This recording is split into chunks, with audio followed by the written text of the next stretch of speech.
श्री रामायण तुलसी कृत कथा करौ अनुसार। आसन लीजय प्रेम से आइए पवन कुमार। सियावर रामचंद्र शंकर ज्यो मां। श्री हनुमान जी महाराज की जय। श्री सीतापति रामचंद्र की जय। चारों भैयन की जय। चारों भैयन की जय। ओम नमः पार्वती पतये। हर हर हर महादेव। काल पार्वती जी शिव जी से जानल चाहतड़ी कि राम कौन हवन। अब शिव जी उनका के समझा रहल बान। हर हिय रामचरित सब आए। प्रेम पुलक लोचन जल छाए। श्री रघुनाथ रूप उरयावा। परमानंद अमित सुख पावा। हर हिय भगवान शंकर जी के हृदय में हरि के रूप आ गई। एकरा बाद इनकर एकदम खुशी से प्रेम से इनकर जौन बात आँखी में आंसू आ जाता कि भगवान के जब रूप इनका हृदय में आयल तो अब राम के रूप के आनंद में होके इनका बड़ी अब सुख मिला था। वही आनंद में बाणन वही का भीतरे राम आके बड़ा सुख पावत। मगन ध्यान रस दंड जुग पुनि मन बाहर कीन। रघुपति चरित महेश तब हर्षित बरन लीन। सियावर रामचंद्र शंकर ज्यो मां। भगवान वो ध्यान में डूबा रहन, फिर भी वो ध्यान से बाहर आके अपना मन के बाहर कैलन। आप भगवान के चरण सुमीर के इनकर श्री राम जी के वर्णन करे लगलन। अब शंकर जी का कहतन अब पार्वती जी के सुना रहल बान। झूठे उ सत्य जाहि बिनु जाने। जिमि भुजंग बिनु रज पहचाने। जेहि जाने जग जाई हेराई। जागे जथा सपन भ्रम जाई। हे पार्वती जी, और पार्वती जी ले कहतन कि बिना जाने झूठ सत्य लागला। जवना चीज के समझबू ना तो झूठो बात सत्य लागी। जैसे रसरी असली चीज रसरी बा लागता कि जैसे सांप होके, वैसे ही झूठो चीज को वो सत्य लागला। सत्यो चीज जौन बात जानला बिना झूठो हो जाला। और जिनके जान लेने पर जगत उसी प्रकार लोप हो जाता है। जानकारी जब हो जाई तो उस सपना में भी जो लौकता तो उल्टा बा। जागते सपना के सब बात खत्म हो जाला। वैसे ही जेकरा जानकारी हो जाइए जगत के बारे में तो उस सब ओकरा खातिर लोप हो जाई। ओकरा कहीं अब झूठा सच के जोहे के जरूरत नहीं है। बंदौ बाल रूप सोई रामू। सब विधि सुलभ जपत जी सुनामू। मंगल भवन मंगल हारी। द्रवौ सो दशरथ अजीर बिहारी। मैं उन्हीं श्री रामचंद्र जी के बाल रूपों का वर्णन करता हूँ, वंदना करता हूँ। उनका नाम जपने से सब सिद्धियाँ सहज ही प्राप्त हो जाती है। भगवान राम के नाम जपे से सब सिद्धियाँ आप ही प्राप्त हो जाला। मंगल के धाम अमंगल के हरने वाले। श्री दशरथ जी के आंगन में खेलने वाले। श्री रामचंद्र जी मुझ पर कृपा करे। भगवान शंकर जी कहतन कि हे प्रभु, दशरथ के आंगन में खेले वाला हमरा पर अब कृपा करो। करी प्रणाम राम ही त्रिपुरारी। हरषि सुधा सम गिरा उचारी। धन्य धन्य गिरिराज कुमारी। तुम समान नहीं को उपकारी। शंकर जी प्रणाम करके सुधासम श्री रामचंद्र जी शिव जी राम जी को प्रणाम करके आनंद में भरपूर अमृत के समान वाणी बोले। खूब सुंदर वाणी कहलन पार्वती जी ले कवची कि हे पार्वती जी, तुम धन्य हो, तुम्हारे समान कोई उपकारी नहीं है। इतना बढ़िया प्रश्न कैले बड़ू कि तोहरा ऐसा उपकारी केहू नहीं खे। पूछहु रघुपति कथा प्रसंगा, सकल लोक जन पावनी गंगा। तुम जो श्री रघुनाथ जी का कथा का प्रसंग पूछा है, वह कथा समस्त लोगों को जगत पवित्र करने वाली गंगा के समान है। कथा कैसन बा कि यह संसार के गंगा जैसन पवित्र कर दी, ऐसने कथा बा। तुम रघुबीर चरण अनुरागी, की नहीं प्रश्न जगत हित लागी। तुमने जगत के कल्याण के लिए प्रश्न पूछा है। तुम श्री रघुनाथ जी के चरणों में प्रेम रखने वाली है। कहता हूँ कि अब हम समझ गए नहीं कि तुम्हारा भगवान श्री रामचंद्र जी के प्रेम राखत ओली बाड़ू। ई तो ऐसा चीज़ पूछ देलू कि दुनिया संसार के जैसे गंगा जी तो जो है तो बहल बड़ी तेने तेने तरले बड़ी, आई तो घरे घरे गंगा बहवा दे।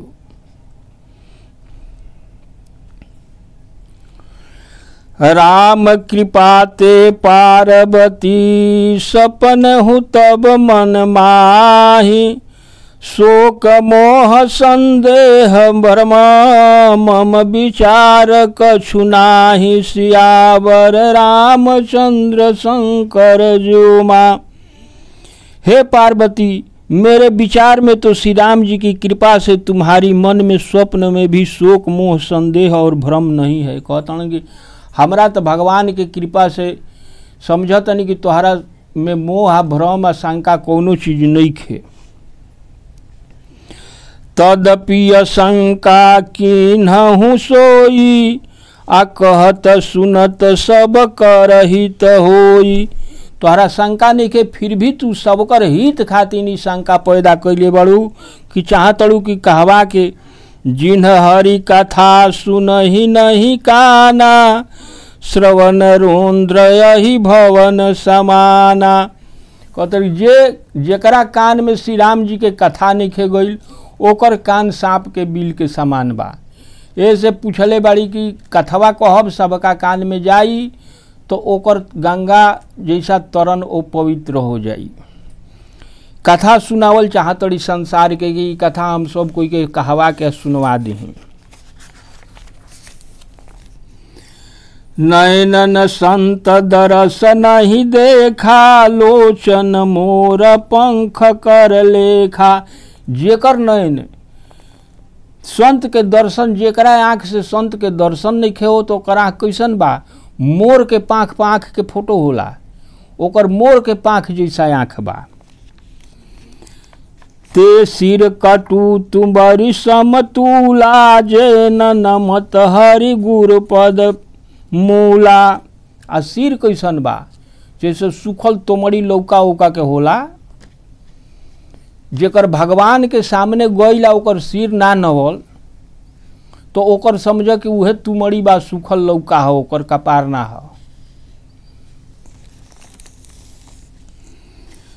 जिन्ह हरि भगति हृदय नहीं आनी, जीवत सम समान ते प्राणी। जिन्होंने भगवान की भक्ति को अपने हृदय में स्थान नहीं दिया, वे प्राणी जीते हुए मुर्दे के समान है। जिंदा के पहचान ही बा कि भगवान के हृदय में प्रेम रहे, ना तो जेकरा में भगवान के हृदय में प्रेम नहीं के उ जिंदे मुर्दा के समान बा। जो नहीं करई राम गुण गाना, जीह सो दादुर जीह समाना। जेकर जीव भगवान के गुण ना गावल, राम कथा ना गावल, ओकर जीव दादुर के जीव जैसा बा। दादुर मुँहे में खा लसन, मुँहे में हगलसन। कुलिस कठोर निठुर सोई छाती, सुनि हरिचर चरित न जो हर साती। वह हृदय वज्र के समान कड़ा और निष्ठुर है, जो भगवान के चरित्र सुनकर प्रसन्न नहीं होता है। भगवान के जो चरित्र सुनता वो खुश नइखे होत, एकर समझ कि ओकर वज्र छाती बा।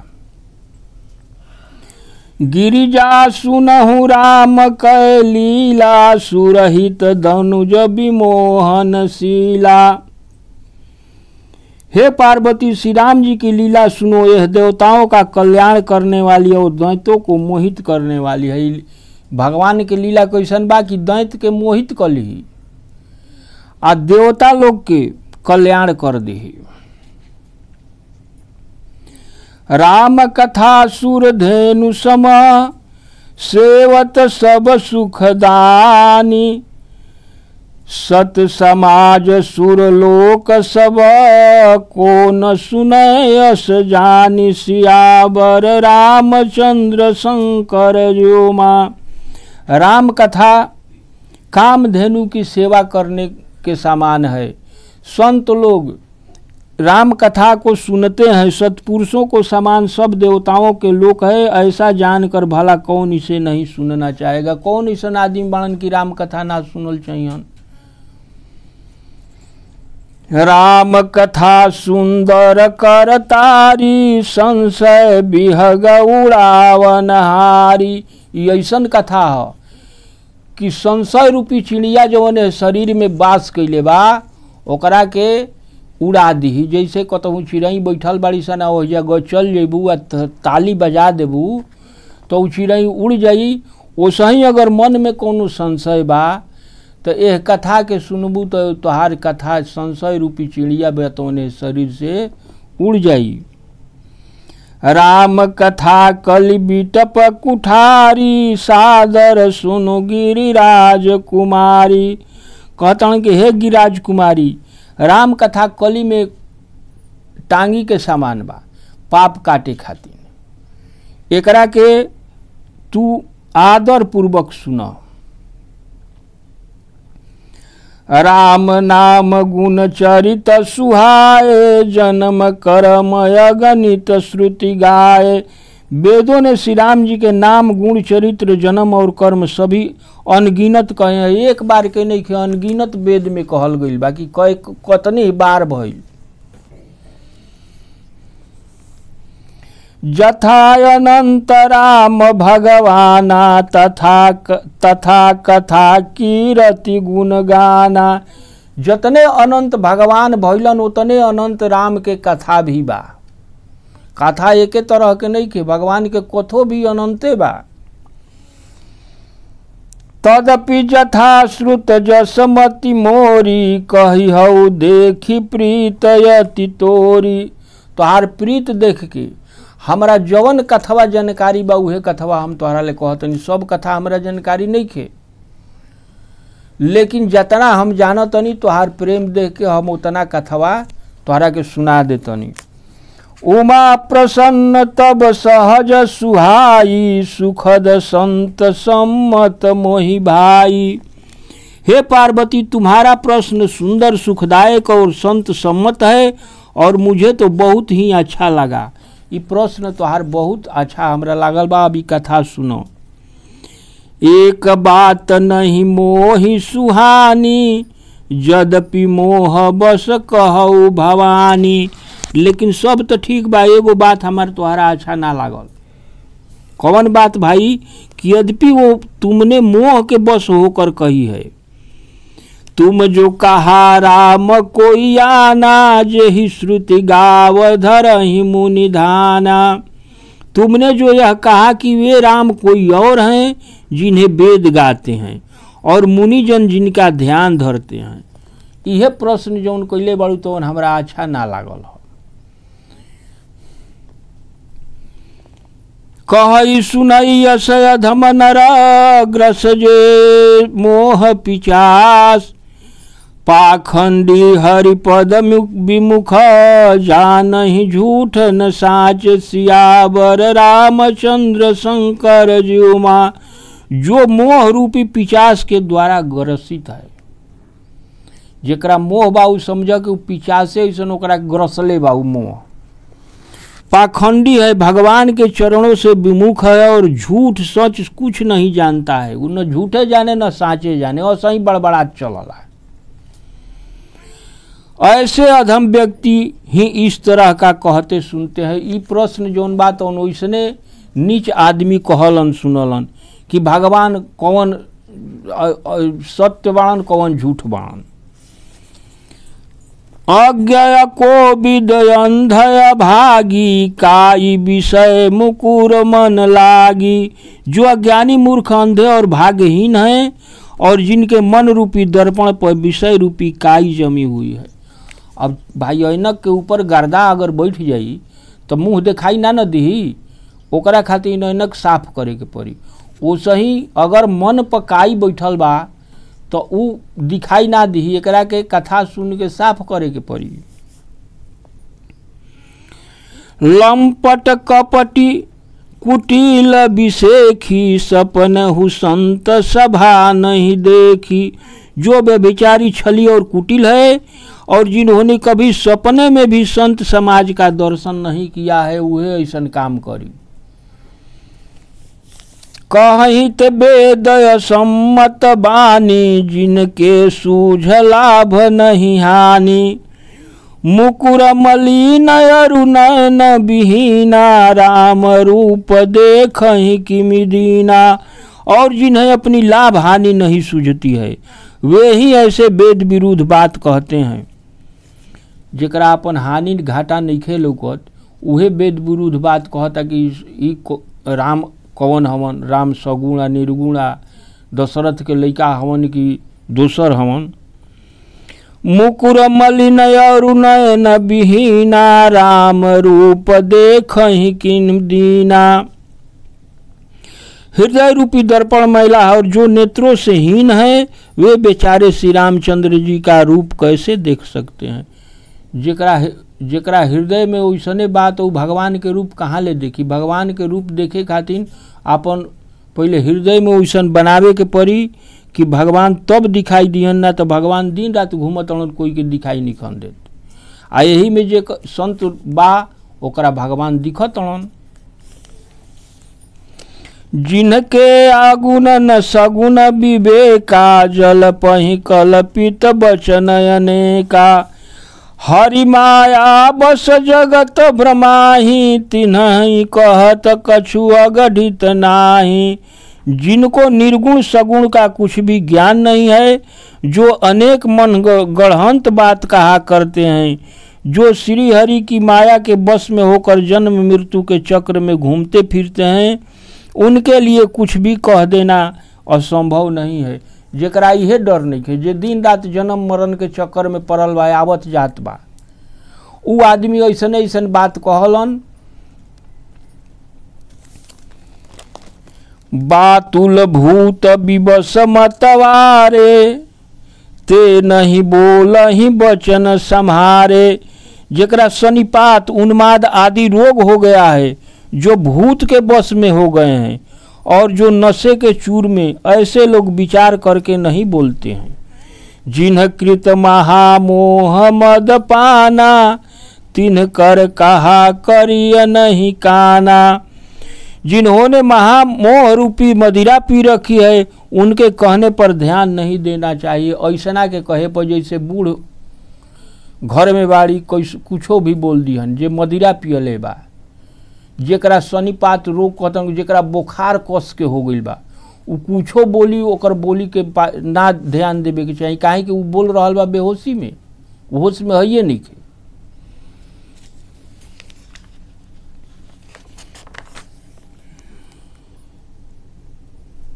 तजु संशय भजु राम पद, यस निज हृदय विचारी।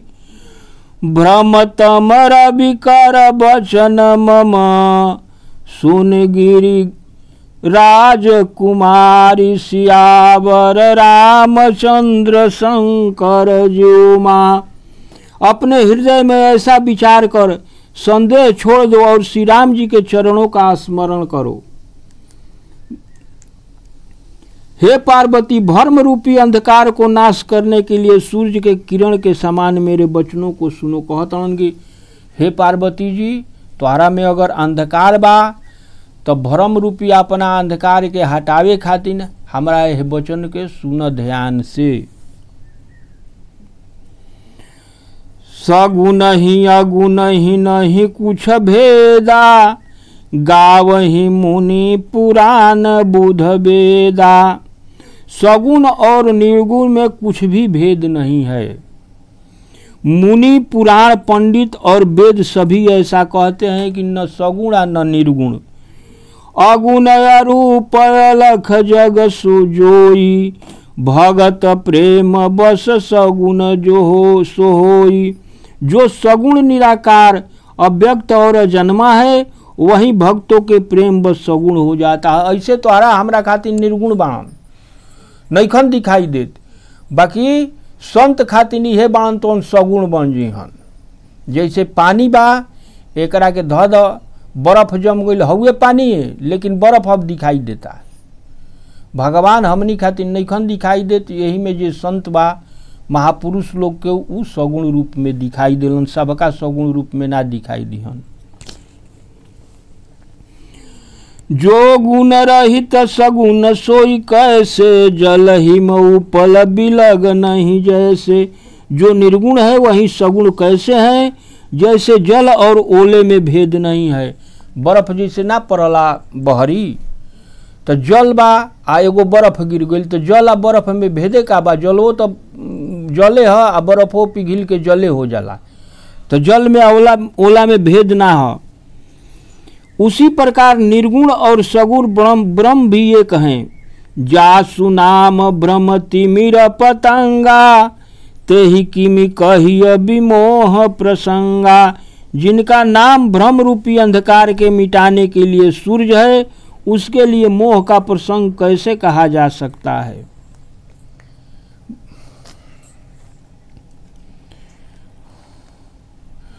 राम सचितानंद दिनेशा, नहीं तह मोह निशा लवलेशा। सहज प्रकाश रूप भगवाना, नहीं तह पुनि विज्ञान बिहाना। श्री रामचंद्र जी सत्यानंद स्वरूप सूर्य हैं, वहाँ मोह रूपी रात्रि का लेश मात्र ने। भगवान जहाँ बाण तहाँ रात्रि के कहाँ सवाल बा। वे स्वभाव से ही प्रकाशवान स्वरूप हैं, वहाँ तो विज्ञान रूपी प्रातः काल भी नहीं होता। भगवान तो नित्य ज्ञान स्वरूप हैं। भगवान के घर में अन्हार अंजोर दिन रात ना होके, ओजा हरदम प्रकाश रहला, ज्ञान रहला। हर्ष विषाद ज्ञान अज्ञाना, जीव धर्म अहमित अभिमाना। राम ब्रह्म व्यापक जग जाना, परमानंद परेश पुराना। हर्ष शोक ज्ञान अज्ञान हंता अभिमान ये सब जीव के धर्म हैं। श्री रामचंद्र जी व्यापक ब्रह्म परमानंद परतपर प्रभु और पुराण पुरुष हैं। इस बात को सारा जगत जानता है। भगवान के सभी जानता कि भगवान है ये वाणन। पुरुष प्रसिद्ध प्रकाश निधि प्रगट परावरनाथ, रघुकुल मणि मम स्वामी सोई, कही शिव नवमाथ। सियावर रामचंद्र शंकर ज्यो माँ। कहतन कि जौन सब वेद पुराण पुकारता वही प्रभु के हम नवा के माथ अब तोहरा ले अगिला खिस्सा कहब त। आज कथा इतनी भयो सुनो वीर हनुमान, जो जग जहाँ से आए हैं विदा ले हर साय।